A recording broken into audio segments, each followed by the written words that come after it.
Sa lihim ng liham.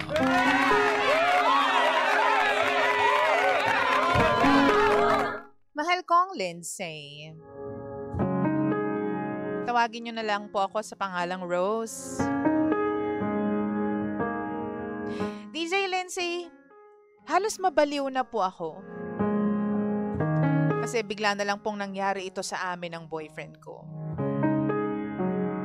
Hindi ko po inaasahan ito, kaya sana mabigyan niyo po ako ng advice as to ano ba ang dapat kong gawin.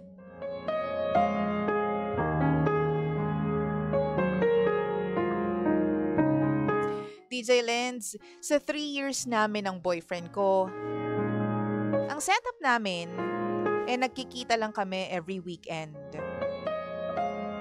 Parehas kasi kaming may trabaho. Pero bawat pagkikita, parang laging may spark. Chill lang, tawanan, kain sa labas. Tapos uwian na. Bitin pero sapat na. Hindi ko na hinahanap yung araw-araw kasi sanay na rin ako na every weekend lang yung setup namin. Pero isang araw, bigla niya akong tinanong kung okay lang ba na sa bahay ko siya magstay ng 1 linggo. Miss na miss niya na raw kasi ako eh. Yun lang yung dahilan. Wala nang iba. May dala na siyang gamit kinabukasan. Parang bigla kaming naging mag-asawa nung time na yun. Sabay gumising, sabay kumain, sabay matulog, at hindi mawawala yung alam mo na, palaging may nangyayari sa amin bago matulog at pagkagising. 1 linggo kaming ganun. Best 1 week of my life. Walang away, walang tanong, puro saya lang lahat. Iniisip ko pa nga noon, ito na kaya yun? Kami na talaga? Baka magpo-propose na siya sa akin. Kasi alam mo yung pakiramdam na parang lahat-lahat tama na. Siya na talaga. Wala na akong hinahanap pang iba.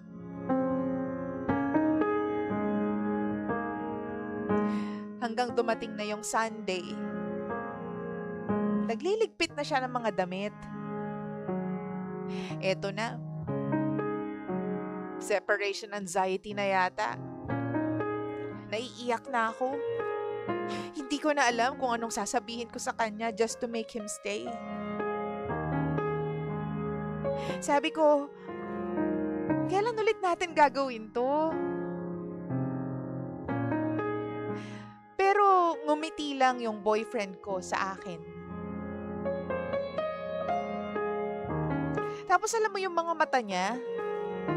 Parang may gustong sabihin pero hindi mabanggit ng kanyang mga labi. Maya-maya pa sinagot niya ako. Titingnan niya raw yung schedule niya. Ilang minuto pa, dala niya na lahat ng gamit niya. Tapos, umuwi na siya. Nag-text lang siya nung gabi. Sabi niya, mahal, bahay na ako. I love you so much. Sana masaya ka. Yan yung last message niya sa akin. Kinabukasan, wala na kahit anong message. Nakailang tawag ako, nakailang text, pero walang sagot. Iyak na ako ng iyak noon kasi hindi ko na talaga alam kung anong gagawin ko.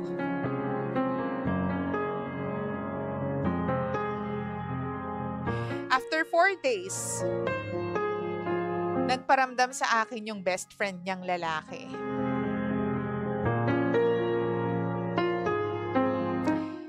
Yung taong yun yung nagsabi sa akin na yung boyfriend ko na mahal ko, yung boyfriend ko na nakasama ko sa bahay ng 1 linggo, yung boyfriend ko na kasama ko sa saya nung 1 linggo na yun, kinasal na nung Tuesday. Kinasal na nung umaga. Nagpaalam siya sa akin ng Linggo. Tapos kinasal na pala siya nung Martes ng umaga. Civil wedding. Matapos ang lahat ng yon, sinubukan ko pa rin siyang tawagan. I-message, i-chat, i-video call. Pero binlock niya na pala ako sa lahat. Walang sagot, walang paliwanag.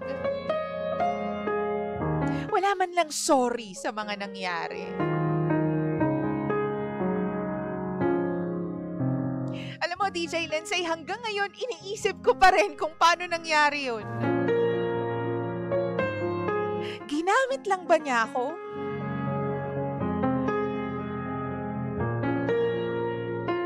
Ano yun, nagpakasaya lang siya sa akin bago siya ikasal? Gusto ba niya yung last taste of freedom bago siya maitali? O baka naman ako talaga yung mahal niya. Baka naman ako talaga yung gusto niya pero wala talaga siyang choice.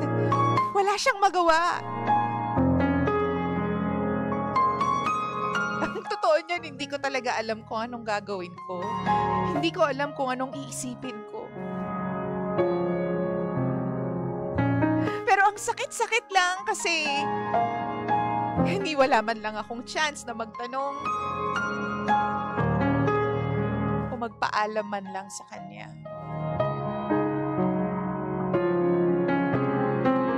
Tatlong taon at nabaliwala lang lahat ng yon.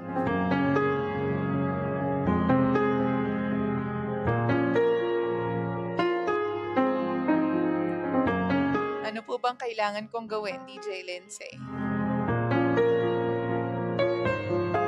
Muli, ako si Rose. At ito ang lihim ng aking liham.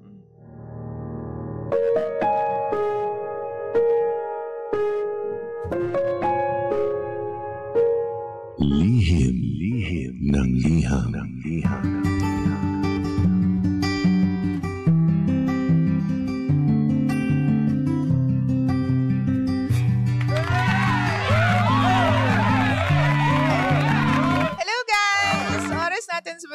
Check your time. 17 minutes, make that 18 minutes after the hour of 9. Wow! 9:18 on the clock. Pangga ako, mahal ko, baby ko. Siyempre naman, ikaw pa rin po ay nakikinig sa istasyon. Same, pero... Iba! Pangga, we are number 1. 06.7 Energy FM. Pangga, wag mo sabihin radyo. Sabihin mo...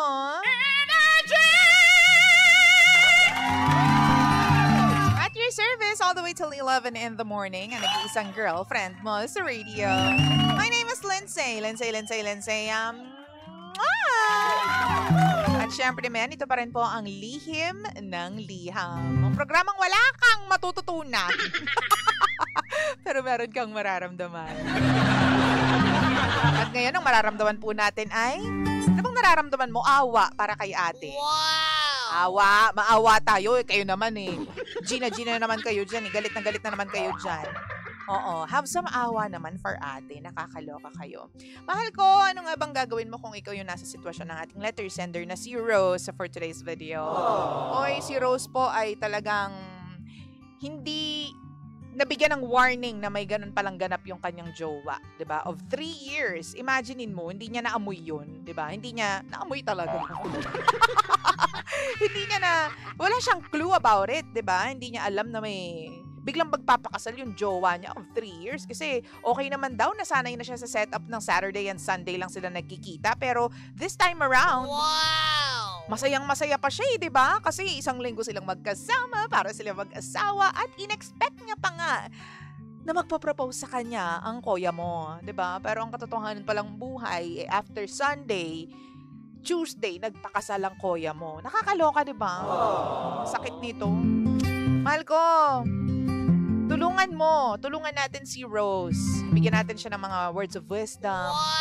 Moving on, words, 'di ba, advice para naman kahit papaano kumalma yung pong pag-iisip at yung puso nitong ating pangga ngayong araw na ito na si Rose. Let me know what you think about this. I-message mo ko on Facebook, facebook.com/energyfm1067. And don't forget, pwede mo rin akong i-like sa aking page. That is Lindsay1067 on Facebook. Mahal ko, ha? Hintayin ko yung comment mo. For now, basa muna tayo ng comments on Facebook habang para talaga akong garden ngayong araw na ito. Para ko isang hardin ngayong umagang ito. Yung damit kong to. Actually, damit ko to nung natatandaan nyo, nung buntis na buntis ako, na para kong puputok na. Ito yung lagi kong suot nun kasi maluwag and all that. Ayan, hindi po ako buntis, Wow! Ito, ang sabi dito ni Arch, ang nagbabalik, my friend. Arouch naman, napakasaklap naman ang nangyari sa'yo. Parang ginamit niya lang yung 1 week na yon para magkaroon kayo ng closure. Yun lang, hindi niya sinabi sa'yo na the end na pala yun. We're clearly used, kaya pala weekend lovers lang kayo for the most part. Just take the L and start all over again. Listening from my temporary assignment in the City of Angels, Los Angeles, California. Ay, ang taray naman ito.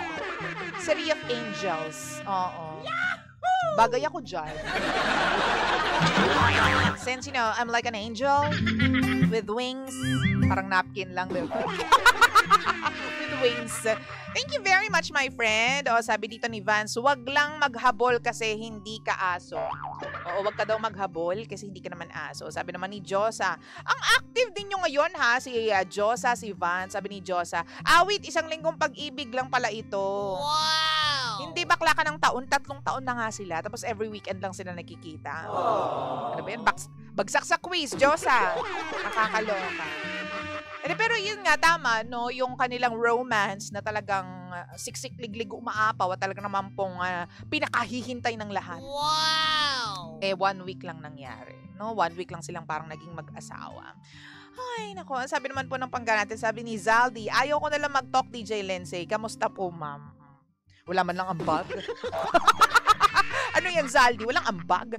Sabi ni Marjorie, good morning, DJ Lindsay. Kung mahal ka niya, talaga, hindi ganyan ang naging setup ninyo. Ipag-pray mo na lang lahat kay God na tuluyan ka ng mag-heal. Shout out from Binyan. Hello sa mga taga Binyan! Ang land kung saan masarap ang ensaymada at puto na kulay brown.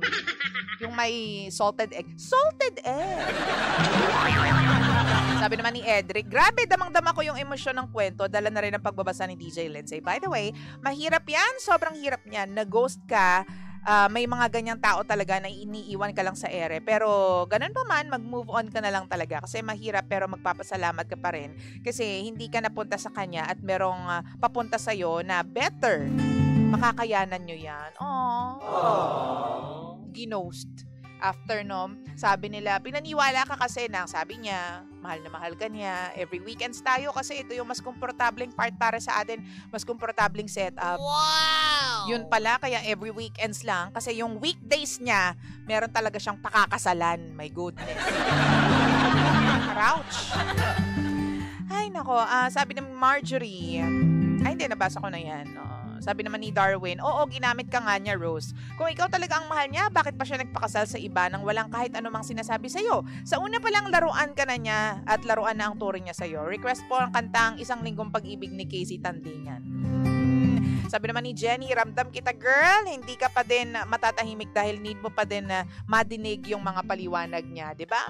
Sabi naman dito, pero di na need ng closure yun. Yun na yun girl, kaya move on ka na and it takes time to heal when you're hurting so much. Parang kanta yun Naglalala ko niyo ako Pero alam mo kung ako lang talaga, damahin mo talaga yung sakit niyan. Friend, Pangga, mahirap talaga yung part na yan, no? Yung pinaniwala ka, tapos for 3 long years, diba? Akala mo, meron kayong happy ending. Wow! Akala mo, ihatid ka rin niya sa simbahan. Akala mo, may magaganap na proposal. Yun pala, meron, pero sa iba. Alam mo, pinakamasakit dyan, yung nagmahal ka ng malala, mahal ko. Tapos, binigay mo lahat, ikaw din naman, he made you believe na mahal ka niya, tapos akala mo, katotohanan lahat ng bagay. Akala mo may level up na mangyayari sa inyong dalawa, kaso wala pala.